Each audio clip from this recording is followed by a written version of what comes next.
ನಮಸ್ಕಾರ, ಕಾಲೇಜ್ ನ್ಯೂಸ್ಗೆ ಸ್ವಾಗತ. ನಾನು ಅನುಶ್ರೀ, ಸೆಕೆಂಡ್ ಇಯರ್ BA ಪತ್ರಿಕೋದ್ಯಮ ವಿಭಾಗದ ವಿದ್ಯಾರ್ಥಿನಿ. ಹಾಸನದ MG ರಸ್ತೆಯಲ್ಲಿರುವ ಮಹಿಳಾ ಸರ್ಕಾರಿ ಪ್ರಥಮ ದರ್ಜೆ ಕಾಲೇಜಿನ ಕುವೆಂಪು ಸಭಾಂಗಣದಲ್ಲಿ ದಿನಾಂಕ 23/3/24 ಶನಿವಾರದಂದು ಇತಿಹಾಸ ವಿಭಾಗದ ಶಾಂತಲಾ ವೇದಿಕೆಯ ವತಿಯಿಂದ ಐತಿಹಾಸಿಕ ಅಚ್ಚೆ ಚೀಟಿಗಳ ವಿಶೇಷ ಉಪನ್ಯಾಸ ಹಾಗೂ ವಸ್ತು ಪ್ರದರ್ಶನ ಕಾರ್ಯಕ್ರಮವನ್ನು ಆಯೋಜಿಸಲಾಗಿತ್ತು.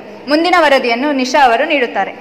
ಹಾಸನದ MG ರಸ್ತೆಯಲ್ಲಿರುವ ಮಹಿಳಾ ಸರ್ಕಾರಿ ಪ್ರಥಮ ದರ್ಜೆ ಕಾಲೇಜಿನ ಕುವೆಂಪು ಸಭಾಂಗಣದಲ್ಲಿ ದಿನಾಂಕ 23/3/2024 ಶನಿವಾರದಂದು ಇತಿಹಾಸ ವಿಭಾಗದ ಶಾಂತಲಾ ವೇದಿಕೆ ವತಿಯಿಂದ ಐತಿಹಾಸಿಕ ಅಂಚೆ ಚೀಟಿಗಳ ವಿಶೇಷ ಉಪನ್ಯಾಸನ ಹಾಗೂ ವಸ್ತು ಪ್ರದರ್ಶನ ಕಾರ್ಯಕ್ರಮವನ್ನು ಆಯೋಜಿಸಲಾಗಿತ್ತು. ಈ ಕಾರ್ಯಕ್ರಮಕ್ಕೆ ವಿಶೇಷ ಉಪನ್ಯಾಸನ ನೀಡಲು ಮುಖ್ಯ ಸಂಪನ್ಮೂಲ ವ್ಯಕ್ತಿಗಳಾಗಿ HK ಸತೀಶ್, ಅಂಚೆ ಚೀಟಿ ಸಂಗ್ರಾಹಕರು, ಜಿಲ್ಲಾ ನ್ಯಾಯಾಲಯ ಹಾಸನ ಇವರು ಆಗಮಿಸಿದರು. ಕಾರ್ಯಕ್ರಮದ ಅಧ್ಯಕ್ಷತೆಯನ್ನು ಕಾಲೇಜಿನ ಪ್ರಾಂಶುಪಾಲರಾದ ಡಾಕ್ಟರ್ KG ಕವಿತಾರವರು ವಹಿಸಿದ್ದರು. ಹಾಗೂ ಪ್ರಾಸ್ತಾವಿಕ ನುಡಿಯಾಡಿದ ಇತಿಹಾಸ ವಿಭಾಗದ ಮುಖ್ಯಸ್ಥರಾದ HV ಪುರುಷೋತ್ತಮ್ ರವರು ಇತಿಹಾಸದಲ್ಲಿ ಅಂಚೆ ಚೀಟಿಗಳ ಮಹತ್ವವನ್ನು ತಿಳಿಸಿದರು. ಹಾಗೂ ಕಾರ್ಯಕ್ರಮದ ಸಂಪನ್ಮೂಲ ವ್ಯಕ್ತಿಯಾದ HK ಸತೀಶ್ ಅವರು ಇತಿಹಾಸದ ಮೂಲಾಧಾರವಾದ ಅಂಚೆ ಚೀಟಿ ಸಂಗ್ರಹಣೆ ಬಗ್ಗೆ ಮಾಹಿತಿ ನೀಡಿ ಅವುಗಳ ಹಿನ್ನೆಲೆ ಹಾಗೂ ಪ್ರಸ್ತುತ ಸ್ಪರ್ಧಾತ್ಮಕ ಪರೀಕ್ಷೆಗಳಲ್ಲಿ ಇತಿಹಾಸಕ್ಕೆ ಸಂಬಂಧಿಸಿದ ಪ್ರಶ್ನೆಗಳಿಗೆ ಸಂಗ್ರಾಹಕ ಅಂಚೆ ಚೀಟಿಗಳ ಪ್ರಯೋಜನದ ಬಗ್ಗೆ ತಿಳಿಸಿದರು. ಹಾಗೂ ಇವರನ್ನು ಕಾಲೇಜಿನ ಆಡಳಿತ ವರ್ಗದಿಂದ ಸನ್ಮಾನಿಸಿದರು. ಹಾಗೂ ವೇದಿಕೆಯ ಉಪಸ್ಥಿತಿಯಲ್ಲಿ ಶಶಿಕುಮಾರ್, ಸಮಾಜಶಾಸ್ತ್ರ ವಿಭಾಗದ ಮುಖ್ಯಸ್ಥರು, SR ಶೀಲಾ, ಉಪನ್ಯಾಸಕರು, ಇತಿಹಾಸ ವಿಭಾಗ ಉಪಸ್ಥಿತಿಯಲ್ಲಿದ್ದರು. ಹಾಗೂ ಕಾರ್ಯಕ್ರಮದಲ್ಲಿ ಕಾಲೇಜಿನ ಎಲ್ಲ ಆಡಳಿತ ವರ್ಗ, ವಿದ್ಯಾರ್ಥಿನಿಯರು ಹಾಜರಿದ್ದರು. ಹಾಗೂ ಎಲ್ಲ ಅಧ್ಯಾಪಕರು ಮತ್ತು ವಿದ್ಯಾರ್ಥಿನಿಯರು ವಸ್ತು ಪ್ರದರ್ಶನವನ್ನು ಕುತೂಹಲಕಾರಿಯಿಂದ ವೀಕ್ಷಿಸಿದರು. On Monday, 1/4/2024, from Department of English had held a film show for optional students named Gulabi Takis in our college to help students to remember a long novel related to syllabus. Let me give you the further information.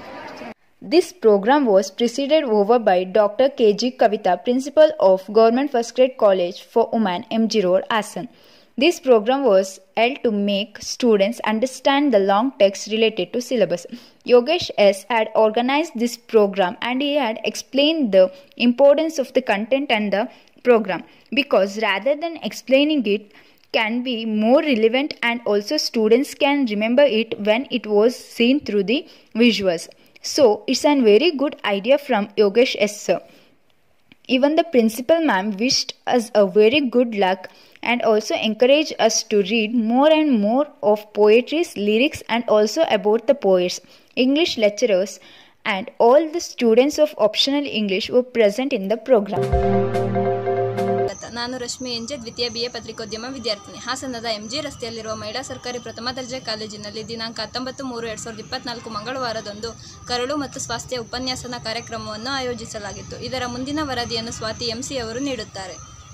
ಹಾಸನದ MG ರಸ್ತೆಯಲ್ಲಿರುವ ಮಹಿಳಾ ಸರ್ಕಾರಿ ಪ್ರಥಮ ದರ್ಜೆ ಕಾಲೇಜಿನ ಕುವೆಂಪು ಸಭಾಂಗಣದಲ್ಲಿ ದಿನಾಂಕ 19/3/2024 ಮಂಗಳವಾರದಂದು ರೆಡ್ ಕ್ರಾಸ್ ಘಟಕದ ವತಿಯಿಂದ ಕರುಳು ಮತ್ತು ಸ್ವಾಸ್ಥ್ಯ ವಿಶೇಷ ಉಪನ್ಯಾಸ ಕಾರ್ಯಕ್ರಮವನ್ನು ಆಯೋಜಿಸಲಾಗಿತ್ತು. ಈ ಕಾರ್ಯಕ್ರಮದ ಅಧ್ಯಕ್ಷತೆಯನ್ನು ಕಾಲೇಜಿನ ಪ್ರಾಂಶುಪಾಲರಾದ ಡಾಕ್ಟರ್ KG ಕವಿತಾರವರು ವಹಿಸಿದರು.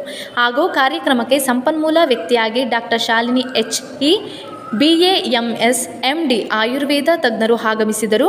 ಇವರು ಜಂಕ್ ಫುಡ್ನಿಂದ ಆಗುವ ಪರಿಣಾಮ ಹಾಗೂ ಜಂತು ಉಳಿವಿನಿಂದ ಆರೋಗ್ಯವನ್ನು ಹೇಗೆ ಕಾಪಾಡಿಕೊಳ್ಳುವುದು ಎಂದು ತಿಳಿಸಿದರು. ಹಾಗೂ ಕಾರ್ಯಕ್ರಮದ ಉಪಸ್ಥಿತಿಯಲ್ಲಿ ಯೋಗೇಶ್ ಸಂಚಾಲಕರು IQAC, ಡಾಕ್ಟರ್ TG ಮೀನಾಕ್ಷಿ ಸಂಚಾಲಕರು ಆಪ್ತ ಸಮಾಲೋಚನಾ ಘಟಕ, ಡಾಕ್ಟರ್ ಹರೀಶ್ HN ಸಂಚಾಲಕರು ಸಾಂಸ್ಕೃತಿಕ ಘಟಕ ಹಾಗೂ HK ವೆಂಕಟೇಶ್ ಸಂಚಾಲಕರು ರೆಡ್ ಕ್ರಾಸ್ ಘಟಕದ ಉಪಸ್ಥಿತಿಯಲ್ಲಿದ್ದರು. ಹಾಗೂ ಕಾರ್ಯಕ್ರಮದಲ್ಲಿ ಎಲ್ಲ ವಿಭಾಗದ ಮುಖ್ಯಸ್ಥರು, ಅಧ್ಯಾಪಕರು, ಕಚೇರಿ ಸಿಬ್ಬಂದಿಗಳು, ವಿದ್ಯಾರ್ಥಿನಿಯರು ಹಾಜರಿದ್ದರು.